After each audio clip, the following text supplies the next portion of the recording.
पतोहिया के बहुत मानत रहे। पतोहिया ससुरी के नहीं मानत रहे।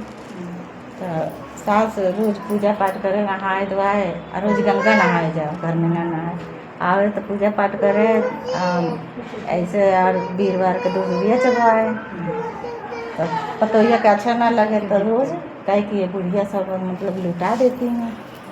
तो कहे गई नहाने, तो जब नहाए, जब डुबकियाँ मारे सास, तब फिर कहे कि हे गंगा माई मेरी बहू के मतलब अच्छा खासा रखना, उनके परिवार हरा भरा रहे, दुनिया बीबी के बच्चे के। जब फिर मैंने डुबकिया लगाओ तब फिर माने।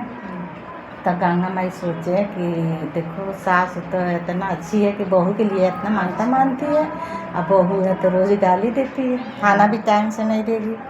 तो कहीं गंगा माई आई, बोली कि आज ना कल अपनी बहू के भेजना गंगा स्नान, आप नहीं आना। तो बोली कि वो तो आती नहीं है। तो बोली कि जाके बोलना कि कोई मतलब आज हाय पूजा पाठ, आज जाओ नहा के आओ। तो गई खूब बोली बहू का, तो बहू ना पहले बोली, उसके बाद बेटा से बोली कि लेके गंगा स्नान जा कि आज जरूरी है। तो बेटा मनाया तो लेके गए तो वहाँ जब अब बोली कि सास की जब डुबकिया लगाना तो जो मन में होगा वो मांगना। तो कही ठीक है। तो उसको मन में कुछ और चल रहा था पतोहिया के। तो गई तो जब डूबे तब कहे कि हे गंगा माई हम भी सास के उठा लेगा। हम भी सास को उठा लेगा। तो कहे गंगा माई देखो इतना दुख देने के बाद से सास मांगती है बहू के लिए, बहू का मांग रही है।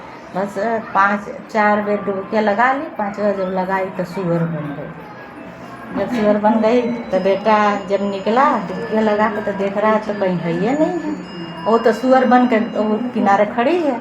और वो सोच रहा है कहाँ है, डूब गई कि क्या हो गई। फिर से लगा मैंने बुलाने चिल्लाने, तो यही आसान माई बुढ़िया के रूप में निकली, बोली कि यही है, यही तार बीबी है, अपना लेके जाओ। तो बोली कि मैं कैसे इसको लेके जाऊँगी, क्या कहेगा लोग आऊँगी, कहे जैसे मर्जी लेके जाओ। तो बस वहीं रही, वहीं बैठा दिए, बोले कि जा रहे हैं घर, मम्मी को बुला के लेके आएंगे।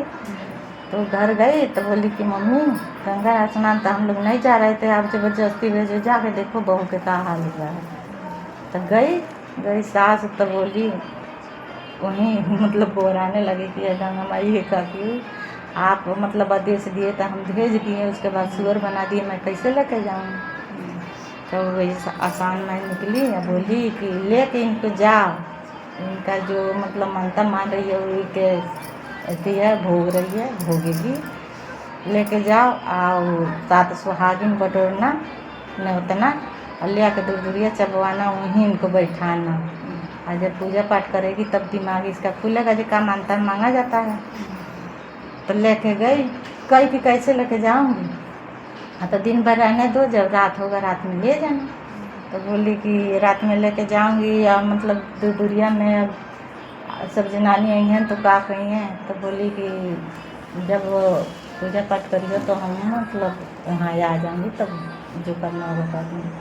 तो गई 7 सुहागिन न्योती सास और पूजा पाठ के सब सरिया दी।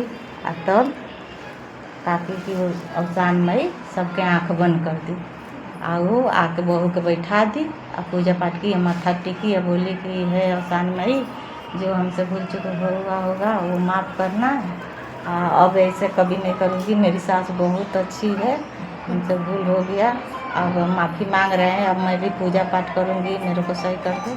तो अवसान मई जैसे थी वैसे करती है, फिर दिमाग खुला उसको, फिर दोनों सास पतोही मिल के पूजा पाठ करें। आप अवसान मई की